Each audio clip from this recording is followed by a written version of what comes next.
thinks that I'm okay. Sometimes I think I am too. I'm on the outside looking in. I'm waiting for the shockwaves to begin. Oh, won't you let me hold you for one time? Just a rainy day in a London cafe, a London cafe. So give me one last serenade.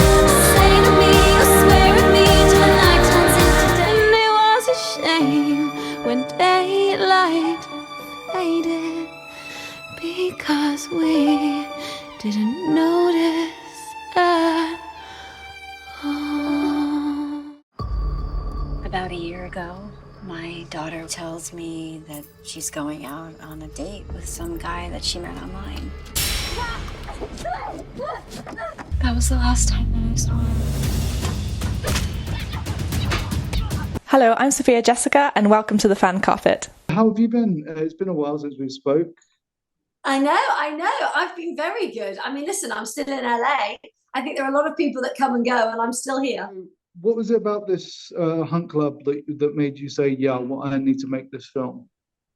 Well, because it's actually got a hidden story underneath it, which is the child trafficking. And I'm an ambassador for Awareness Ties, but actually they've just changed their name to Aware Now Media. And the ambassador for awareness for child trafficking and for all trafficking. And so, you kind of get given a horror and you're like, oh, yeah, right, it's a horror. How can that be telling a story? How can that be giving an example of something? And actually, subtly, it does. You obviously have to have fun with it. But it's a serious subject matter that therefore, because it has fun with it in a horror sense, gets a different audience. And when you're trying to get awareness for something, you have to go any way you can. Absolutely. So, obviously the subject matter is very close to your heart. So was there anything that you found like kind of quite tough to shoot and to realize on screen? Definitely. The scenes that I had to do with Jessica Belkin, who had to be the one that was looking like she was being attacked and molested in the rooms, I made a very definite decision to not show anything. Jessica and I had a lot of discussions about that in great detail, about what she felt comfortable with, what was needed to be shown. Because that's the thing, a lot of these films are gratuitous and they don't need to be. And so therefore those elements, and especially my daughter and her are friends. So for me, looking at something like that going, wow, this could be the equivalent of my daughter where this is happening. They were very difficult scenes, but again, very supported, very nurturing, very cared for. And her and I worked very closely on those. Awesome. Did you have to have like an intimacy coordinator for those more like hard-hitting scenes? Do you have to have someone there as well? Before we came on set, yeah, that happened. And so it was all decided. So it's very important that all of that's decided before you come there, because of the pressure when you're on set to just for the actors to go, yeah, I'll do that, and they don't want to do it. And I'd spoken to the adult male actors as well and made things very clear. And we had safe words and everything. Yeah, it was very, very clearly serving its protocol. Awesome. That's good to hear. So you've obviously got Mena Suvari leading the film. With the breadth of her career, it's got to be quite kind of a dream moment for you to have her in your film. How was she to work with? Well, first of all, she's adorable and she's a very good friend now. And she was actually one of my friend's films previously. So I'd already kind of connected with her via that. It's always nice when you've got someone that you can say, oh, you worked with so-and-so. Oh, yes. So you're a good person.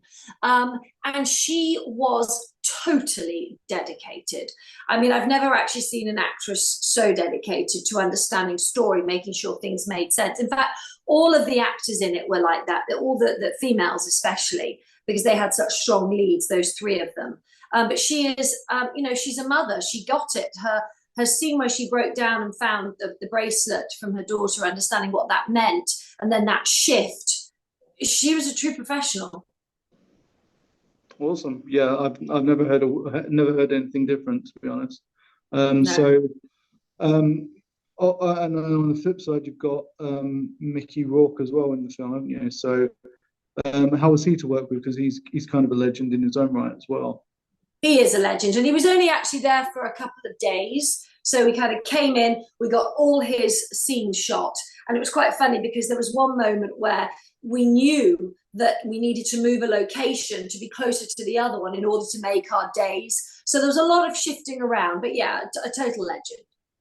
Awesome. And what are you hoping the audience will take away from the film when it comes out? Well, I think it's important for people to take from it what they want to, in the sense of why they're choosing it, what are they choosing it for. But obviously the element that I'd love would be, I just need to be a bit mindful of my daughter now at university, because I made a movie before called Unseen, which is available online. It's just a short, and I made it and funded that. And it was about child trafficking, but that was more of a 15, 16-year-old. And I remember when my daughter turned 18, I remember thinking, oh, phew, she's never going to be taken. Because you kind of remember, as in England, you were taught about your children at playgrounds. Watch your playground, stranger danger. And then when I came here and I realized there was the social media danger, so that's where I made Unseen. And then now with this film, suddenly you realize, hold on, university, they're still online, they're still looking for things. So it's just about being aware at all of these stages. So if that can be taken away, that would be huge. Awesome. And you're always working on something. So what are you working on next? I've got two very exciting projects. One is based on a book by a British author, actually. She's an incredible author. And we've got her IP, and it's a rom-com, which I do love a rom-com. And then the other one is a true story I've been given, an inspirational story about a family in Canada. So those are my next projects.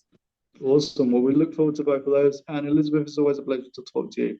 Thank you so much. And sorry again for my tardiness. Thanks, Mark. Lovely to see you too. All right, you take care. Bye. Thank you for watching The Fan Carpet.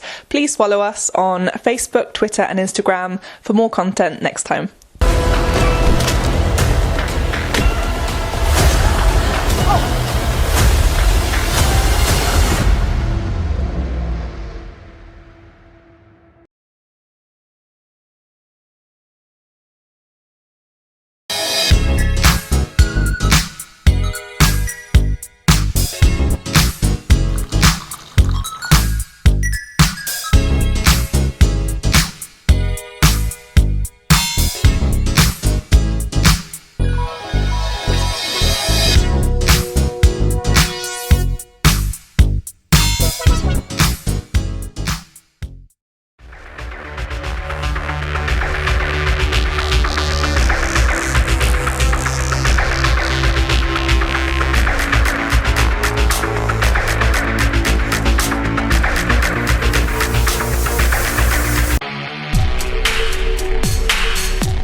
I'm here on the largest of the Balearic Islands, Mallorca, with the turquoise waters of the Mediterranean Sea, beautiful mountainous landscape, the thriving city of Palma, quaint little market towns, a growing number of luxury hotels.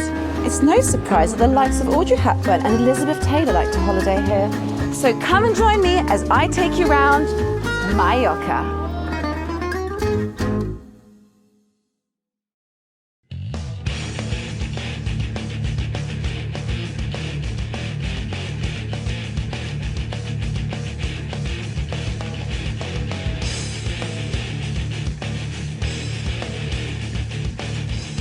Thank you for watching The Fan Carpet. If you like this video, be sure to click that thumbs up button at the bottom of your screen. And also be sure to subscribe to the Fan Carpet YouTube channels. They're absolutely free and so much fun too. Be sure to check out the official website, thefancarpet.com. Also, you can follow us on Facebook, Twitter, and Instagram to stay up to date with reviews, competitions, the latest news, and